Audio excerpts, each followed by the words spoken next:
पुख्ता आधार बने कि आप क्यों कह रहे हैं कि इस जज को सुनवाई से अलग किया जाए। कोई आधार देंगे? ऐसा तो नहीं हो सकता है कि हमारा चेहरा जज मोहतरमा को अच्छा नहीं लग रहा है या मुझे जज मोहतरमा का चेहरा अच्छा नहीं लग रहा है इसलिए रिक्यूजल हो जाए। ऐसा तो नहीं हो सकता। आपको आधार सुनिश्चित करने पड़ेंगे। इसके बियॉन्ड भी अगर कोई ऐसी बात है तब यह बात हो सकती है। क्यों? इन्होंने जो रिक्यूजल का लेटर लिखा था और अर्जी भी लगाई थी सुप्रीम कोर्ट में, उस सुप्रीम कोर्ट की अर्जी को वापस ले लिया। जस्टिस देवेंद्र उपाध्याय जो चीफ जस्टिस है दिल्ली हाई कोर्ट के, उनके पास इन्होंने खत लिखा था, कोई जवाब नहीं आया, कोई जवाब नहीं आया, कोई सुनवाई नहीं हुई। तो इनकी हिमाकत देखिए, स्वयं स्वर्णकांता जी के अदालत में जाकर के कहा एक तो आपके रिक्वेजल की अर्जी देता हूं और दूसरी बात मैं अपना मुकदमा खुद लड़ूंगा। ये देखिए थिएट्रिक्स इस आदमी की, हिमाकत देखिए। यही थिएट्रिक्स अभी कुछ दिन पहले श्रीमती सुश्री ममता बनर्जी कर रही थी सुप्रीम कोर्ट पहुंच करके। और जस्टिस सूर्यकांत ने और जस्टिस जयमाला बागची ने बड़ी ध्यान से सुना और भी एक जज थे उन्होंने सुना, लेकिन कहा कि एसआईआर की प्रक्रिया नहीं रुकेगी, एसआईआर की प्रक्रिया जारी रहेगी।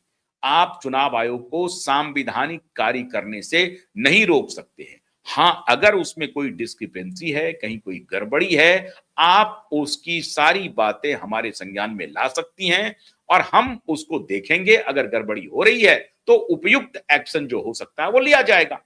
जो कानून सम्मत बात है यही तो अदालत कहेगी। ऐसा कोई अदालत अपने पेरिफेरी से बाहर जाकर के कोई निर्देश दे देगी, ऐसा तो हो नहीं सकता है।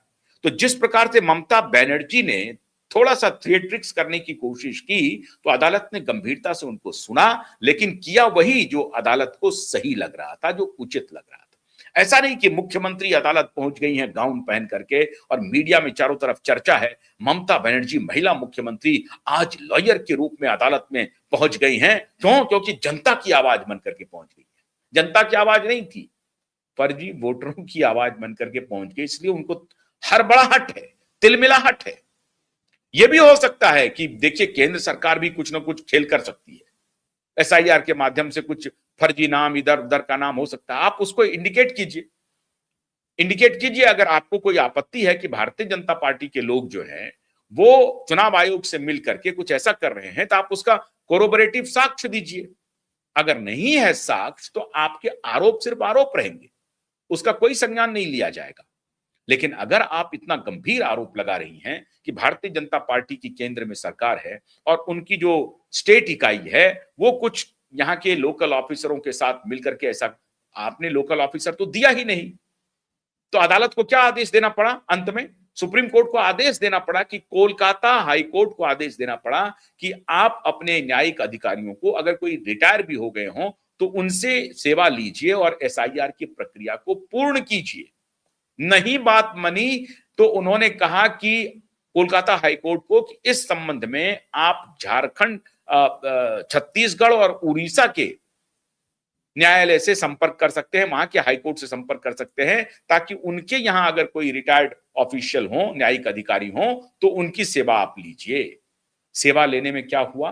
5 जजों को मालदा में डिटेन कर लिया भीड़ ने और डिस्ट्रिक्ट मजिस्ट्रेट फरार हो गया, एसपी फरार हो गया, डीजीपी गायब हो गया और सुप्रीम कोर्ट को रात भर जगना पड़ा। 2 बजे रात तक सुप्रीम कोर्ट को जगना पड़ा मालदा की घटना पर।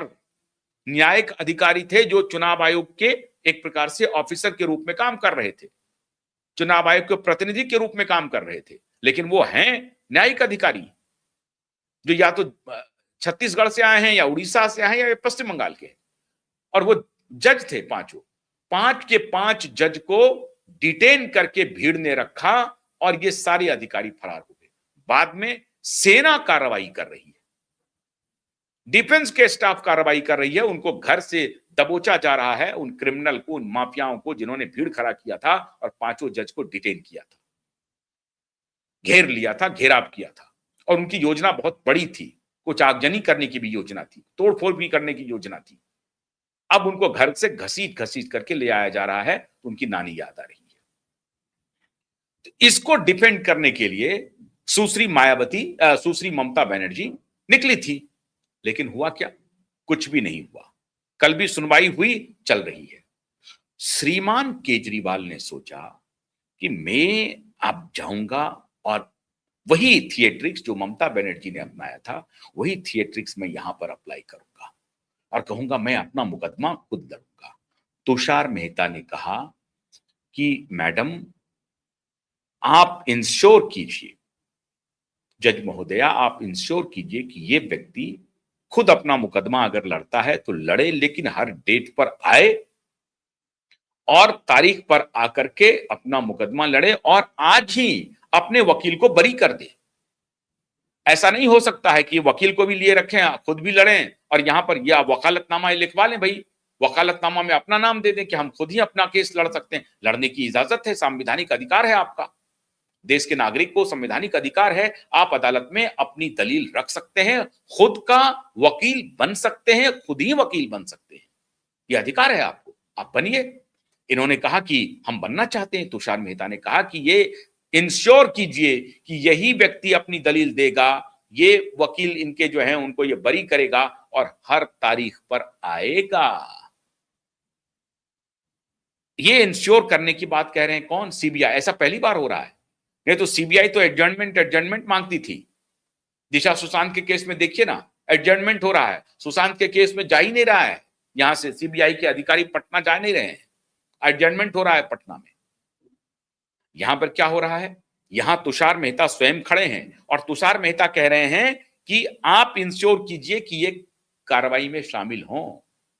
मतलब इनकी स्थिति देखिए केजरीवाल जी की। एक ईमानदार जज के ऊपर ये आरोप लगा रहे हैं, आरोप के कोई आधार इनके पास नहीं, कोई आधार नहीं है। ये इनके खिलाफ क्यों निर्णय देंगी, क्यों देंगी, इसका कोई आधार नहीं है।